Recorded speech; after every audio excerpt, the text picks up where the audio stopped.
Well, before the break, one of the recipes the Food Network's Ellie Krieger discussed, pineapple upside down cake. Yeah, cake big in the 30s. Yeah, and growing up, that cake was a family favorite. My mom made it all the time, but I have to warn you, this is not a low-fat version like Ellie was making. We're making it old school today, so that means there's lots of butter in it. You're not saying that you were growing up in the 30s, though, right? No, I wouldn't. Thank you for pointing Just that wanna out. make sure. This is what you're going to need. You're going to need 2 tablespoons of butter, some brown sugar, pineapple slices, maraschino cherries. You also are going to need 1½ cups of flour, 2/3 cup of sugar, 2 teaspoons of baking powder, some milk, 2/3 cup, some more butter. How about that? Yes, now we're talking. An egg and a teaspoon of vanilla. This is so easy. In fact, if you don't want, we're going to do a version that is, I guess, a cake from scratch. It's called Busy Day Cake, but it's so easy. If you want to use a cake mix, you can. So what I'm going to do is I'm going to have you get the pan ready. I got the pan ready. Okay, put it back down. Oh. What you're going to do is you're going to put your butter in there Okay. and your brown sugar, and you're going to mix that together. Kind of make a kind of a slurry little. Coat the whole thing? Yeah, just put it in there, and you're going to mix It it together. won't go in there. Mix it together and stir it up. Okay. So it's all, yeah, there you go. And then spread it out throughout the pan. And while you're doing that, I'm going to put together the ingredients for the cake, which is flour, sugar, baking powder. We've got some butter, lots of butter, actually. Softened. That's why we're all so happy. How's that going over there? It's going. It's going? Okay. Because I actually gave you the creative part of the job, because what you're going to do is you're going to make the top of the cake in the bottom of the pan. I'm making the top? You're making the top of the cake in the bottom of the pan. Oh yeah, this is an upside down cake. It is an upside down I cake. forgot. So once you get that all spread out there. This was one that your mom did. Oh yeah, she still does. She makes it for everyone at church. Every time somebody has a birthday or a special occasion, this is her go-to cake. Okay, I think I've got this. You got that? I don't know if I had enough so butter now what here. you're going to do is you're going to go ahead and take your pineapples and arrange them just like you would in the top of the cake. Oh, okay. So just arrange them in a circle. So what you're telling me it's is just about 5 on the outside and 1 in the middle. Just think upside down? Just think upside down. I can do that. I have those skills. You have those skills. And while you do that, I'm going to mix up our cake batter here. One thing that my mom also says that she likes to do, she doesn't use the electric mixer, she likes to use a hand whip. Oh yeah? And that makes it, she says it makes it fluffier. Listen, if your mom says it, If my mom says it, it's I'm true. on board. I'm with you. That's very beautiful. You're doing a very good job. I was afraid you were going to tell me to take it out, start over again.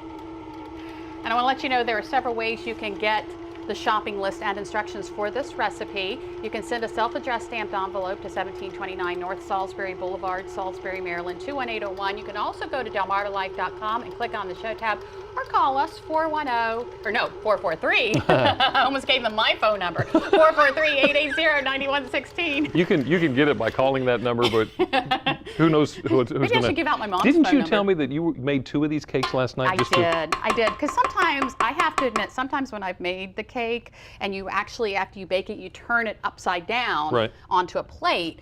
And there's been a couple times where I took it out too quickly and didn't let it cool enough, and then when I turned it upside down, it was kind of messy. So I made 2 to make sure that I had a nice one. What you're saying was there was a little fear factor involved here. There was a little fear factor, and but I'll tell you what, that one of those cakes is already gone. Gone. All right. Here we go. So now what we're going to do, this batter is really kind of thick, so you have to be careful with this part right here. We're going to actually spoon it on to the pineapples. Okay. Now you want the cherries to stay in place, so that's why you're spooning it on.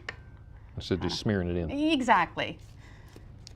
So we're going to put that in there like that. You made everything from scratch. That really didn't take long. No, that's why it's called Busy Day Cake. You can make this after work and put it in the oven while the family's eating dinner. When you're busy. And when you're busy, that's like right. When you have a busy day. Okay, we put that in the oven, 350 for about 30 minutes.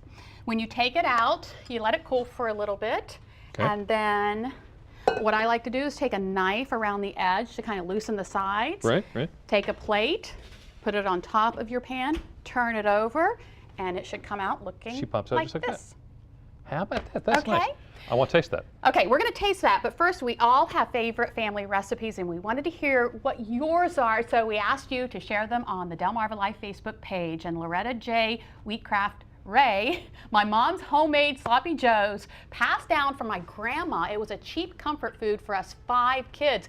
Making them for my boys and their friends makes my day when I hear them say, "They're banging." LOL. Ellen said, hot dog soup, made like potato soup but with hot dog medallions added. My mom made it when money was tight. She always made a big deal out of it, and I asked her to make it every time she visited. And Denise says, my Nana's chicken and dumplings, I can still picture her rolling out the dough on her kitchen table and cutting them to the right size. Regina Headley Marble, my mom's corn pone recipe. She made it for every family gathering. She would also make it for us just because she loved us. She took so much care when she made it. I sat with her once when she made it and wrote the recipe down because it was in her head. But I just can't make it quite like she did. Christina Hurley said, my grandfather's chili recipe, made it in a huge crock pot. He used to do it for family gatherings, and nobody else in the family can make it except for me because I know his secret ingredient. And of course, if you'd like to weigh in on the conversation, go to our Facebook page. And guess what, Jimmy? It's time for you to taste it. It's time for you to taste it. Is this all mine? You're not going to get any? Really? Yeah. Oh, come on. Go ahead. Taste it. Awesome. Tell me what you think. Okay. Do the thing. You already told them how to get the recipe, right? Yep. Like it? I'll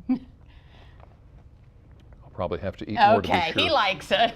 Up next on Delmarva Life, we're talking money. WBOC Steve Hammond joins us to talk about an upcoming news special focusing on the state of casinos on Delmarva. Delmarva Life, we'll be right back. Good?